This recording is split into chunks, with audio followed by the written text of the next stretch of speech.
All right, you guys. So Candace Owens dropped a complete bombshell on President of the United States of America, Donald J. Trump.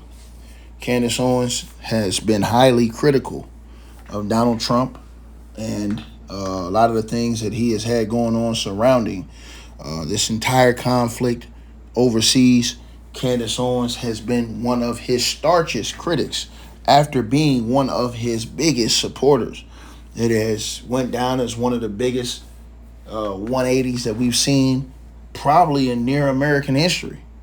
From where Candace Owens was pre-election, both elections, 2016, 2014, to now, to the episodes where she was on Piers Morgan saying some of the most disparaging things about Donald Trump and how she had, regretted ever voting for him and telling people to vote for him and, sending people down this path. And that, Candace Owens made a lot of comments that's gotten her into a lot of trouble.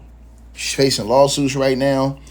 And one situation I don't agree with her on, and that's outside of this situation right here, as Candace has now, basically came out with a full regret of ever supporting Donald Trump, and has basically tried to walk back all things that she stated in support of Donald Trump for years. And so it has been absolutely amazing to see the 180 that Candace Owens has done when it's pertaining to Donald Trump. I have never seen anything like it before in my life. But tonight, or I should say this afternoon or this morning, wherever you are, at this point in time now, Candace Owens has just came out with some incredible, unbelievable information. Let's get right to it. These are the allegations that Candace Owens is now throwing out here.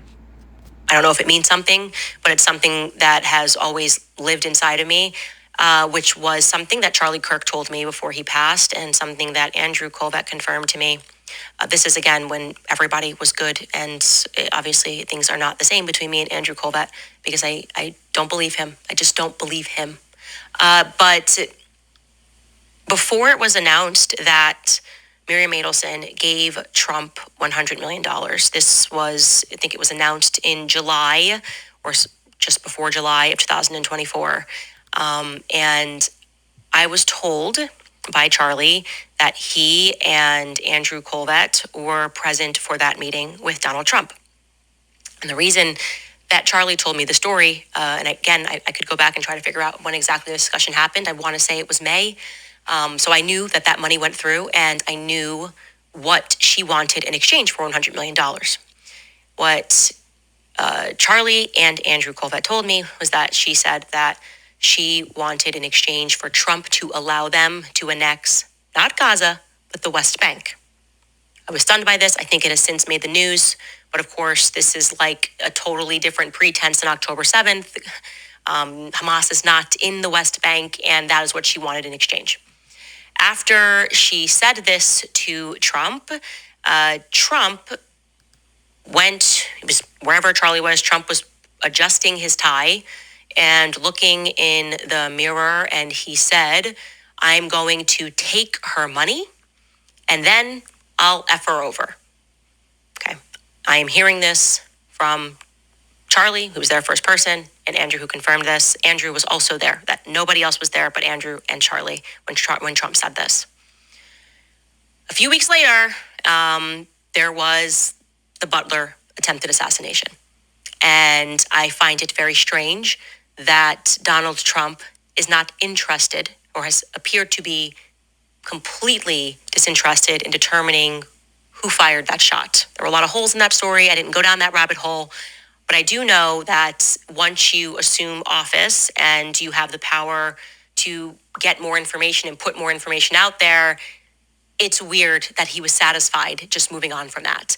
And I do remember watching Don Trump Jr. on stage when someone sort of prodded him on that and are you satisfied with the conclusion of what happened in Butler? That Donald Trump Jr. kind of said, I'm not, but my father is, and that's that.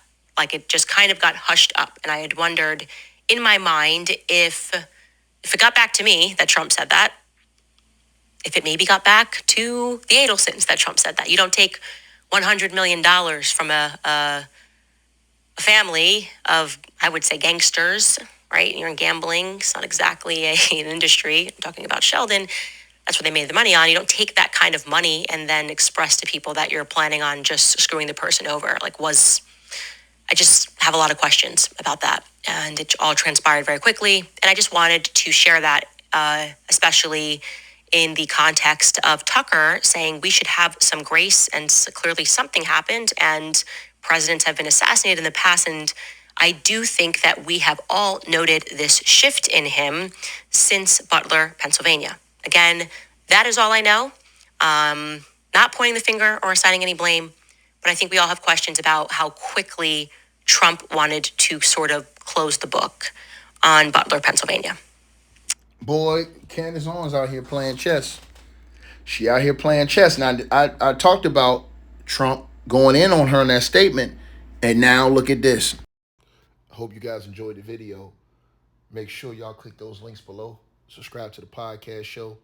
You can donate support to the channel, Cash App, PayPal, or buy that weight loss formula. All the links are below.